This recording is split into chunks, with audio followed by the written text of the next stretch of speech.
బరువులు ఎందుకులే అని వెళ్ళేటప్పుడు కొంచెం బియ్యం అవి తీసుకెళ్ళాలి. బరువులు ఎందుకులే అని తీసుకురాలి. 2 రోజులే కదా ఉంటుంది, ఈ లోపల ఇవి అన్న కంప్లీట్ చేద్దాంలే అని. పర్లేదు, ఇవి ఏమన్నా చూడండి అసలు ఎట్టుంటాయో. మళ్ళీ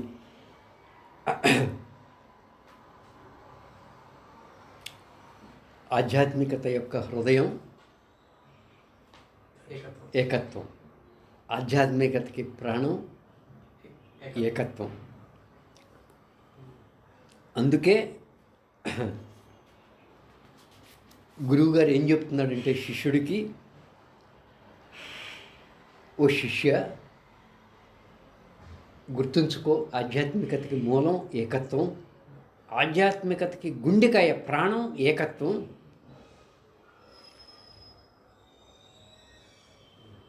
నువ్వు దుఃఖంతో అసలు ఎందుకున్నావు అంటే 2 ఉన్నాయి అనుకోవడం వల్ల దుఃఖం వచ్చింది.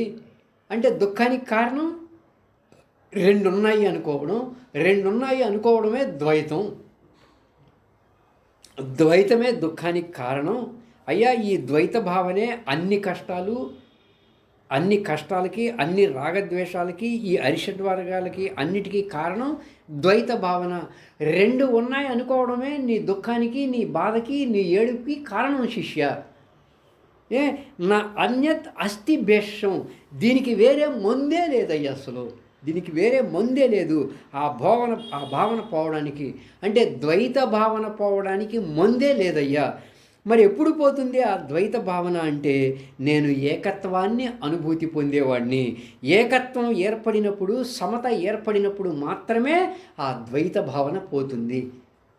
ఎన్నాళ్ళు విన్నా, ఎన్నాళ్ళు ప్రసంగాలు ఇచ్చినా, ఎన్నెన్ని పీఠాలు చేసి ఎంత ఉన్నత స్థితిలోకి వెళ్ళినా కూడా ఈ ఏకత్వాన్ని మాత్రం అనుభూతి పొందలేకపోతున్నారు. ఎంతకాలం ఉన్నా కూడా ఏకత్వం ఏర్పడినప్పుడు ఈ కనబడే దృశ్యం అంతా కూడా మనసు కల్పించుకున్నది.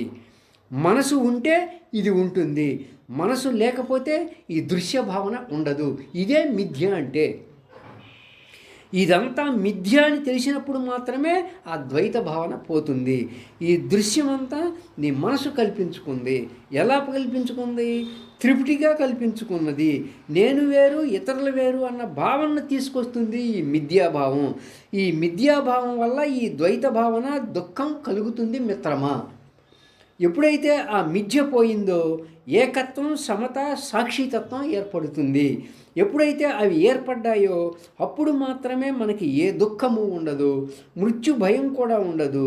కాబట్టి ద్వైత భావనే దుఃఖానికి కారణం.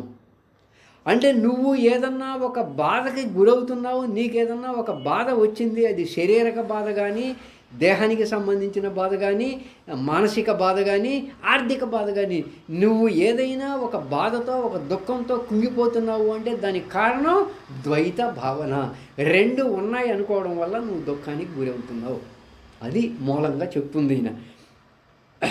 ఏమండి, ఏకం, నేను ఏకత్వాన్ని అనుభూతి పొందుతున్నాను అంటే ఇక్కడ ఎంతమంది రూపంలో ఇక్కడ వింటున్నది సాక్షితత్వమే. ఇంతకుముందు మనం ఏకత్వం గురించి ఎన్నో చెప్పుకున్నాం.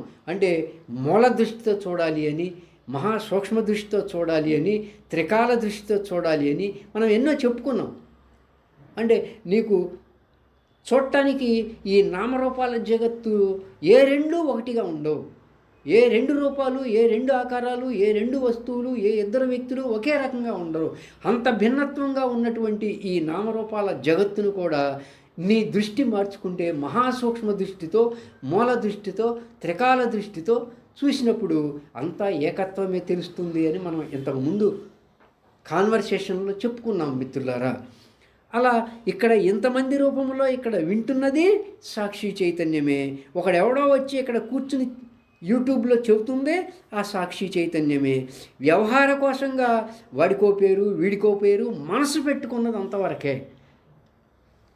కానీ ఉన్నది ఒకటే, ఏకత్వమే. అది తెలుసుకోవాల్సింది. ఏకం ఏవ అద్వితీయం బ్రహ్మ.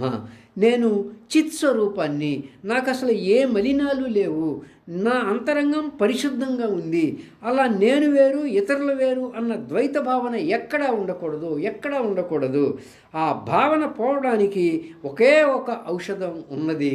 ఏంటయ్యా ఆ ఔషధం అంటే, ఒకటి ఈ దృశ్యం గురించి తెలుసుకోవడం. అన్ని బాధలకి కారణం ద్వైతం. రెండు ఉన్నాయి అనుకోవడమే అన్ని బాధలకి కారణం, ద్వైత భావన. ఆ ద్వైత భావనకి ముందు ఏంటయ్యా అంటే, ముందు దృశ్యం ఏంటి అని తెలుసుకోవడం, రెండు నీ స్వరూపం ఏంటి అని తెలుసుకోవడం. దృశ్యం ఏంటి? ఏ దృశ్యమైనా కూడా మనసు కల్పించింది. అంటే ఈ దృశ్యం ఎలా ఏర్పడిందయ్యా? నీ మనసు కల్పించుకుంది. నీ మనసు 2గా కల్పించుకుంది, 3గా కల్పించుకుంది, 30గా కల్పించుకుంది నీ మనస్సే. నీ మనసు వల్ల నీకు దృశ్య భావన ఇలా కనపడుతుంది. కానీ నీ యొక్క వాస్తవ స్వరూపం నువ్వు తెలుసుకుంటే ద్వైత భావన ఉండదయ్యా, దుఃఖము ఉండదు. నీ వాస్తవ స్వరూపం నువ్వు గమనించేవాడివి, నువ్వు చూచేవాడివి, బాహ్య ప్రపంచ వస్తు విషయాల్ని చూచేవాడివి, దేహాన్ని చూచేవాడివి, మనసుని చూచేవాడివి, నువ్వు గమనించేవాడివి. నీ వాస్తవ స్వరూపం నువ్వు జీవించి ఉన్నంత వరకు, నువ్వు ఎరుగుతూ ఉన్నంత వరకు గమనించేవాడిగా ఉండటం నీ వాస్తవ స్వరూపం, చూచేవాడిగా ఉండటం నీ వాస్తవ స్వరూపం. ఇలా ఈ ద్వైత భావన, ఈ దృశ్య ప్రపంచ ఉపాధికి కారణాలుగా ఉన్నాయి ఇవి. కాబట్టి నీ వాస్తవ స్వరూపము ఈ దృశ్యాన్ని తెలుసుకుంటే నీకు ఏకత్వం తెలుస్తుంది. ఈ దృశ్యమంతా నా మనసు కల్పించుకుంది, నా వాస్తవ స్వరూపం గమనించేవాడివి. ద్వైత భావన పోవాలంటే మందేంటి? ఒకటి దృశ్యాన్ని గురించి తెలుసుకోవడం, రెండు నీ వాస్తవ స్వరూపం తెలుసుకోవడం. దృశ్యమంతా మనసు ఏర్పరచుకుంది, మనసు ఉంటే ఉంది, మనసు లేకపోతే ఇది లేదు అని. నెంబర్ 1. నెంబర్ 2, నేను మనసుని గమనించేవాడిని. ఇది ఎప్పుడైతే తెలుసుకున్నావో నీకప్పుడు ఆధ్యాత్మిక ప్రాణమైనటువంటి ఏకత్వం, సమత తెలియబడతాయి. ఏకత్వము, సమత ఏర్పడ్డాయా సాక్షితత్వం వచ్చేస్తుంది. అలా ఆధ్యాత్మికతకి హృదయం గురించి చెప్పారు. నెక్స్ట్